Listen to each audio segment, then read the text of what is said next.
Welcome. In this video I'm going to be taking a look at this Altocraft 12V cordless drill driver. So this is provided to me by the distributor, but they're not compensating me for this video and they're not reviewing it before I post it.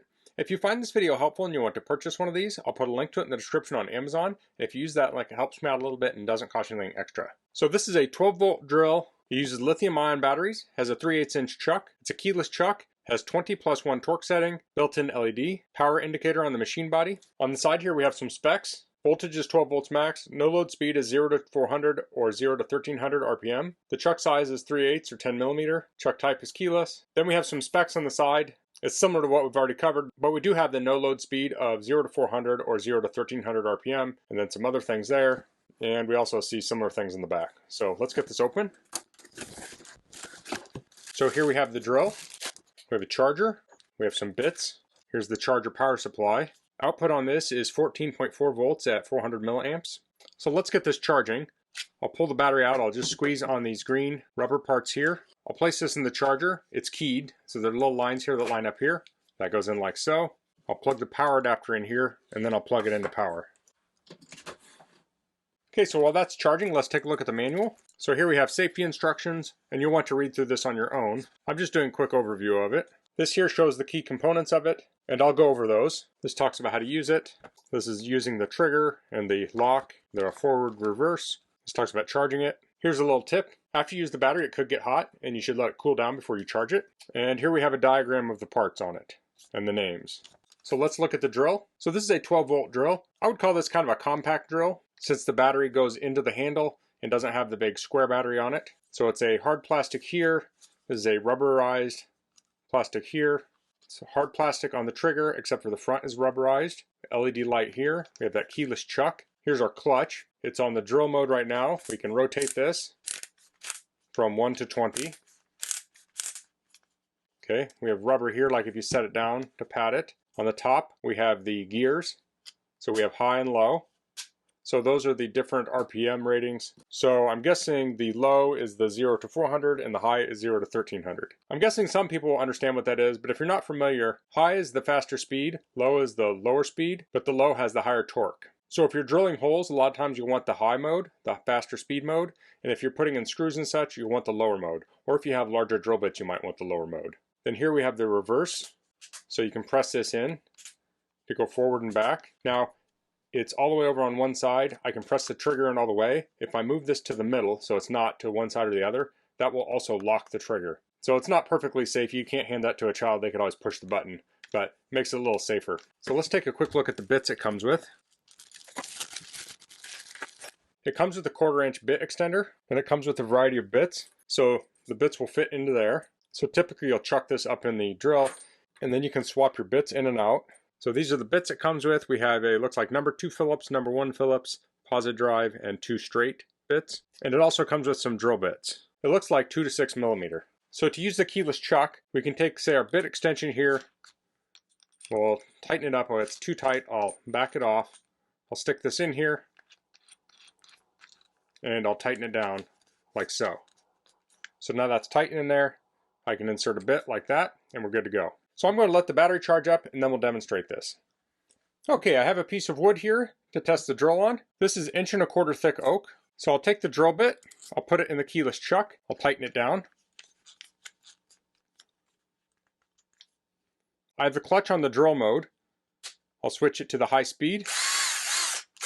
Now we'll see here when I press in on the trigger, it turns the LED light on. It also turns on the battery indicator. So that's nice. If you're working in a dark location, you can just give the trigger a little squeeze and you can see where you're going to drill before you start drilling. So I'll squeeze that in and we'll see I squeeze it in a little bit more. About there, it starts to activate the drill. And this is also variable speed. So it starts off slow.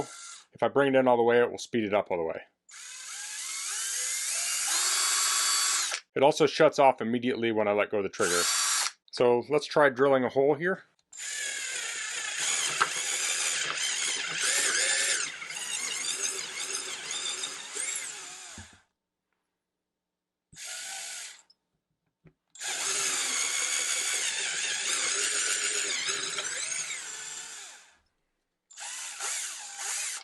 Okay, got drilled through there. Now I did bring it up once to clear the chips.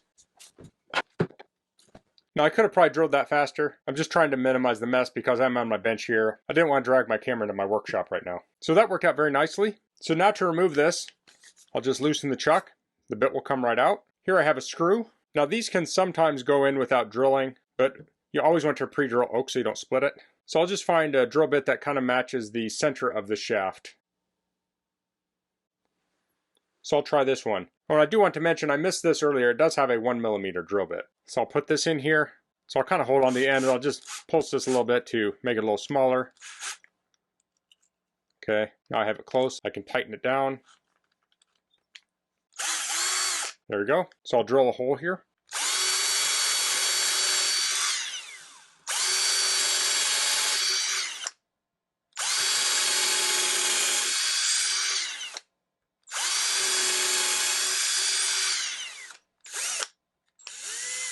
So you do want to be careful after you drill. The bit can be very hot. So I'll take that out now. I'll just kind of let it fall out. I'll put in the extension.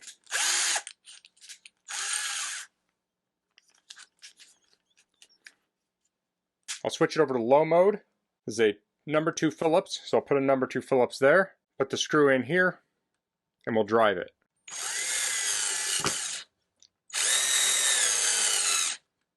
There we go. And I forgot to demonstrate the clutch, so let's go back and do that. So here we have the clutch. We can use this, so when we're driving it, you just press in the trigger. That's a little high. You'll need to adjust this for what you're working on. Let's try, it's about 9. There we go. So what you'll do is you'll test it and you'll adjust that clutch so it just starts clicking when the screw is in all the way. So let me see if I can pull this out. It's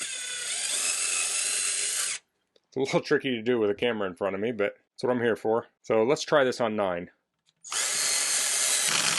There we go. So having that clutch mechanism can prevent you from stripping out screws. So you'll probably want to start lower and then move it up tighter and to get it adjusted. So you'll do it on their first screw, and then when you put subsequent screws in, it should go quicker. So that's the Altocraft 12V lithium-ion cordless drill driver. Now a 12V drill like this is not going to be as powerful as a larger 18 to 20V drill, but that doesn't mean it's not capable. Oftentimes with a larger drill, you're not maxing out all of that power. So that's where a compact drill like this really comes in handy. So I really like the size of these. They're great for working around the house, putting up pictures, doing repair work. They're smaller size, so they fit into tighter spaces. They have that lithium battery, and I don't think I mentioned this is a 1.3 amp hour battery, but it has that lithium battery, so you're going to get good runtime out of it. So I have a number of different drills, and I often find myself grabbing my compact drills simply for convenience sake. If I don't need a big drill, why use it? The compact one will do the trick. So a drill like this can be incredibly capable. I think the limitation on a drill like this would be with longer drill bits, like if you had a 3/4 inch wide long boring bit, or with a hole saw, then I think you might want to step up into a larger drill. But for drilling things up to say 1/2 inch, I think this will work great.